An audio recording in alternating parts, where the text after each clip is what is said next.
যে মদ এবং জুয়া, এই মদ এবং জুয়াতে যে ধরনের উপকার রয়েছে। তো সর্বপ্রথম পৃথিবীতে আঙ্গুর গাছ কে রোপণ করেছিল এবং সে আঙ্গুর গাছের গোড়ায় শয়তান কি কি পদার্থ দিয়ে দিয়েছিল?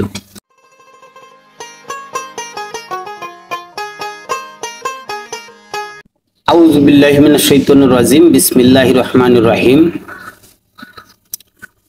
আসসালামু আলাইকুম ওয়া রাহমাতুল্লাহি ওয়া বারাকাতুহু।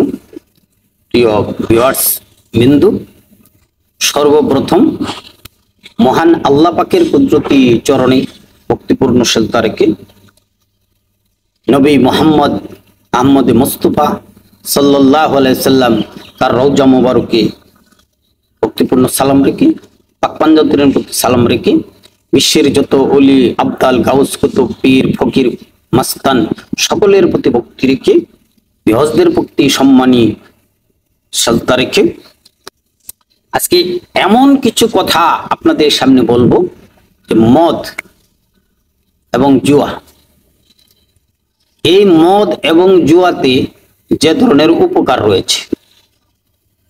মদ খাওয়ায়ও উপকার আছে, সেই উপকার কথাগুলি বলবো। তো কতটুকু মদ খেলে উপকার, কতটুকু খেলে এটা হারাম হয়ে যায়। তো মদ আর জুয়া, এটা এমন একটা গুনাহ, গুনার কথাটা বলি আগে। এটা হলো, এই গুনাহটার নাম হলো ইকমুন কিবির। ইকমুন কিবির এই গুনাহটার নাম। এই গুনাহটা ভারী কিছু না। তবে যদি আপনি ওভারলোড মদ খেয়ে মাতলামো করেন, তাহলে আপনার এই গুনাহটা ভারী হয়ে যাবে। তো আসুন, মদ যে তৈরি হয়, আসলে অরিজিনালি মদ তৈরি হয় আপনার আঙ্গুর দিয়ে। তো সর্বপ্রথম পৃথিবীতে আঙ্গুর গাছ কে রোপণ করেছিল এবং সে আঙ্গুর গাছের গোড়ায় শয়তান কি কি পদার্থ দিয়ে দিয়েছিল, কেন দিয়েছিল?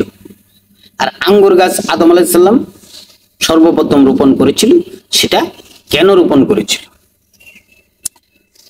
তো আল্লাহর নিয়ামত স্বরূপ আদম আলাইহিস সালাম সর্বপ্রথম আঙ্গুর গাছ রোপণ করেছিলেন। যে আঙ্গুর গাছের বীজ উনি ব্যস্ত থেকে নিয়ে এসেছিলেন, সেই আঙ্গুর গাছ যখন রোপণ করে, তখন শয়তান দেখে যে এই আঙ্গুর গাছ দিয়ে তো আদম বিশাল উপকৃত হয়ে যাবে, তাহলে এই আঙ্গুর গাছের গোড়ায় কি করা যায়, এটা নিয়ে শয়তানে একটা চিন্তা ভাবনা করছে। এই বিষয়টা কিন্তু সূরা বাকারায় রয়েছে, বানোয়াট কোনো কথা না, এই বিষয়টা সূরা বাকারায় রয়েছে। তো আসুন, যে উপকারিতাগুলি ছিল সেই উপকারিতাগুলি বলি এবং শয়তান কি কি পদার্থ এই গাছের গোড়ায় দিয়েছিল সেটা নিয়ে একটু আলাপ আলোচনা করা যায়। এটা যে বিষয়টা সম্পূর্ণ ভাবে বিস্তারিত বর্ণনা রয়েছে ওয়ারাসাতুল আম্বিয়া। এই ওয়ারাসাতুল আম্বিয়াগণ এই বিষয়বস্তু নিয়ে বিভিন্ন ভাবে, বিভিন্ন আকারাঙ্গিতে, বিভিন্ন ইশারা ইঙ্গিতে ওনারা এটার বর্ণনা করে গেছেন। কেউ কেউ বলেছেন একেবারে হারাম, কেউ কেউ বলেছেন যে এটা অল্প কিছু হারাম, কেউ কেউ বলেছে আগে হারাম ছিল না, পরে হারাম হয়েছে। এই মদ যে হারাম না, মদ যে হারাম, একেবারে হারাম না, সেটা নিয়েও অনেক ওয়ারাসাতুল আম্বিয়ারা কথা বলেছেন। তো আল্লাহ বলেন, মদ খাওয়ার উপকার, লাভজনক ব্যবসা ও মজা বা লাজ্জাত আছে। এখন আসেন, এই মদের যারা ব্যবসা করে, অতিরিক্ত মুনাফা তাদের মধ্যে, তারা লাভের আশায় মদের ব্যবসা করে, লাভ এই একটা উপকার রয়েছে। এটার মধ্যে একটা লাজ্জাত রয়েছে। লাজ্জাত মানে মজা। মদ যদি অল্প পরিমাণ 1 সিপি 2 সিপি মদ কেউ খায়, খাইলে হালকা এক ধরনের মজা আসে এবং চেহারাতে একটা লাইট আসে, চেহারাটা একটু টান টান হয়, সিনাটা একটু টান টান হয়, একটু গ্লাস গ্লাস একটা ভাব আসে, সেটা থেকে একটা মজা পাওয়া যায়, এটা লাজ্জাত আসে, সেই জন্য মানুষ এটা ছাড়তে পারে না। তো আল্লাহ বলেছেন এটা একেবারে কাউকে ছাড়ানো যাবে না, ধীরে ধীরে ধীরে ধীরে এটা ছাড়াতে হবে। যারা মদ খায় তাদেরকে সময় দিয়ে দাও, যে তুমি অল্প অল্প করে খাও, তারপর আস্তে আস্তে এটা কমিয়ে দাও, এটা কারণ এটা হারাম।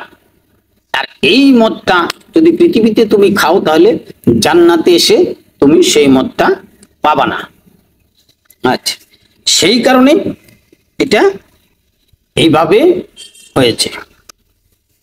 তো আদম আলাইহিস সালাম আঙ্গুর গাছ রোপণের পর শয়তান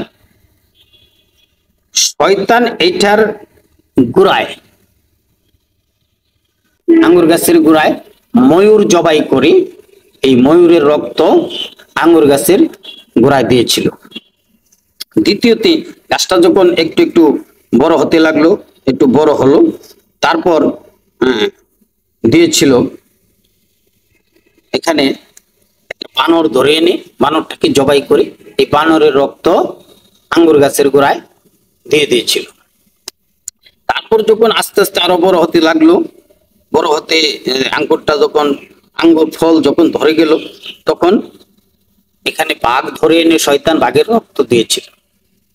সেটা কোনো বানোয়াট কথা না, বা এটা আমার কথা না, এটা ওয়ারাসাতুল আম্বিয়াগণে এগুলির বিশ্লেষণ করেছে বিভিন্ন হাদিস।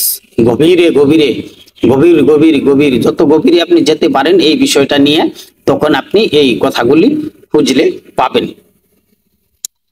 তো এখানে যখন ফলটা পাকবে, পেকে যাওয়ার আগে এই ফলটার এই গাছের গোড়ায় শূকরের রক্ত দেওয়া হয়েছিল।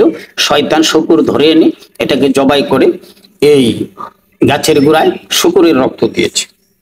এগুলি ওয়ারাসাতুল আম্বিয়াগণ বর্ণনা করেছেন। তো যখন এর মধ্যে কিছু কথা আছে যে এটি দেওয়ার কারণে কি হয়েছে, এটি দেওয়ার কারণে যখন আঙ্গুরটাকে পচিয়ে বা আঙ্গুরটাকে শোধন করে এরা মেশিন দিয়ে বিভিন্ন ভাবে এরা মদটা তৈরি করে, তখন এই যে রক্তগুলি যে দিয়েছিল সেই রক্তের একটা অ্যাকশনের কারণে যখন একটু বেশি পরিমাণ বেশি মাত্রায় কেউ খায় তখন সে ওভারলোড হয়ে যায়। যেমন মদকুর ধরেন রাস্তা দিয়ে যাচ্ছে, পাশে একটা ড্রেন আছে, ড্রেনে পড়ে গেছে, তখন মদকুর ড্রেনকে বলতেছে, এরে ড্রেন, তুই তো এতদিন আমার বন্ধু ছিলি, আজকে কেন আমাকে টান দিয়ে ফেলে দিলি? হ্যাঁ, তার মানে এটার মানে হলো তার কোনো দিশা থাকে না। কারণ আমাদের এখানে একজন এরকম মদ করছিল, ওভারলোড মদ খেত, সে বাংলা মদ খেত। হ্যাঁ, ভাত পচিয়ে যে বাংলা মদ তৈরি করা হয়, তাইলে এটা পচা খাবার, এটা খাইলে তো মাতাল হবে। এই পচা জিনিস খাওয়ার কি দরকার আছে? না খেলেই তো ভালো। এরকম পচা খাবার খেয়ে ব্রেঞ্চে বসতে গেছে, ব্রেঞ্চ থেকে নিচে পড়ে গেছে, এখন উঠে আর বলে, কি রে ব্রেঞ্চ, তুই আমাকে ফেলে দিলি? হ্যাঁ, আমি একটা শক্তিশালী লোক, আমার তুই ফেলে দিলি? এই বললে ব্রেঞ্চ ধরে একটা থেকনা দিয়ে দেয়। আবার যদি কারোর সাথে ঝগড়া লাগে ওভারলোড খাওয়ার পরে, কি করবে না করবে সে নিজেও জানে না, হাতে যা আছে তা দিয়ে সে মারতে বাধ্য।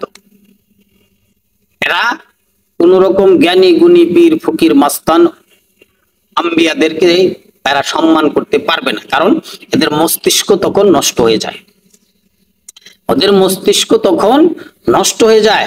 সেই জন্য এরা কাউকে সম্মান করতে পারে না, মসজিদের ইমাম সাহেবদেরকেও সম্মান করতে পারে না, তারা তখন রাজা হয়ে যায়। হ্যাঁ, তো এখানে তারপরে আছে আপনার এটার জন্য আপনার আরো উপকার রয়েছে, যে দেহের শক্তি বাড়ে, দেহের শক্তি বাইরে যায়।